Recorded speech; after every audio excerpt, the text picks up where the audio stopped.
Hey everybody, how's it going? Christian from Treasure Town here, and today we're going to be talking about all of the proof Washington silver quarters, so that's from 1964 and back, that have errors or varieties that you want to be searching for. They're going to make the coins worth more money than normal because they have these rare errors and varieties.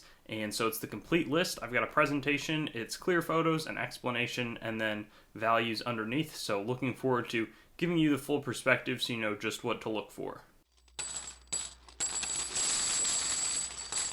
And we got our first of these errors as the 1952 Superbird variety, and basically it's just like an additional kind of damage or strange thing going on with the breast of the eagle, and there's what looks to be an S in the center of the eagle, as you can see here, right in its kind of main breast. And this is, it looks like an S. I don't think it is one.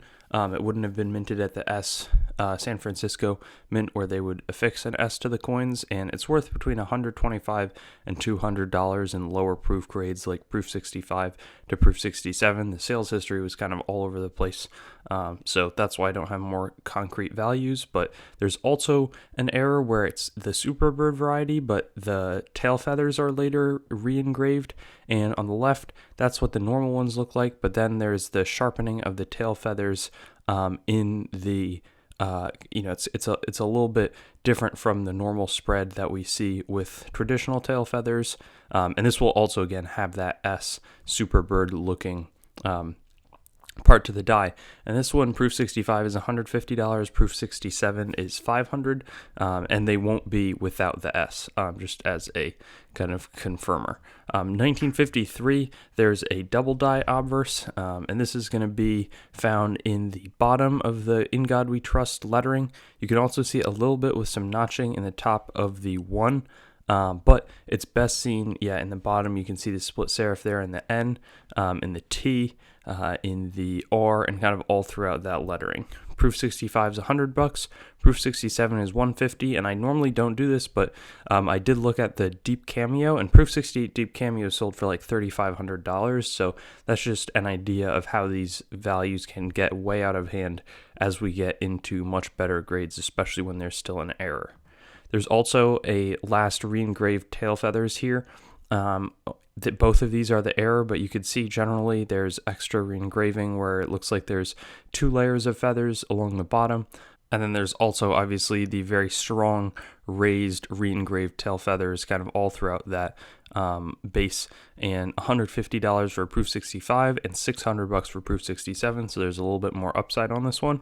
1956, there's going to be a die gouge, and this is below the talons in the feathering, and kind of midway between the arrows and the feathers. Proof 65 is about $60, proof 67 is $100, so it's kind of mysterious as to why it happened, but still something to definitely be on the lookout for. 1959, we fast forward a few years, there's a double die obverse, again going to be found in the In God We Trust, and the best place to look for is more towards the top of the letters.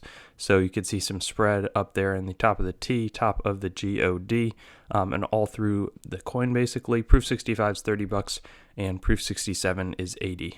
The next one is the double die reverse on the 1960 proof quarter, and you can see a little bit of a spread in the wing here. You can also see it's going to be found in the America strongly, so you can see the significant separation here in these two parts of the C's, as well as the separation like a bar in the A and the rightward part of the R as well. And this one's also modest valued. Proof 65 is about $30, and proof 67 is an $80 find. And even I kind of paused the video just to make sure that the values were right, and they are the same on both of these. They're all estimates because there's often little price history, and their price history has been trending downward on this series overall, so that's also just something to note. They have been losing some value. Maybe that means it's a good time to get in, maybe it's not. My guess is I wouldn't buy these as an investment, but just as a heads up. But they are some cool error coins, so if you want to own one, you can cheaply acquire one. 1961, there's a double die obverse, and it's a little more clear than some of the other ones. Best place to see it being the bottom left parts of the I and the N, as well as the T and the R. Proof 65 is $50, and proof 67 is $150. Lastly, we've got the double die reverse on the 1963. And this one is a little bit more challenging to see. There's a little bit of notching in the right part of the stem here, kind of towards the bottom of the coin. And then I'm even trying to see where the notching and the doubling is going to be found here. Maybe there's a little bit of a spread there to the right of the A, but it's not super clear. Oh yeah, there's actually a little bit of notching in the bottom of the C as well. This one's not super clear, so it might be a little tougher to hunt.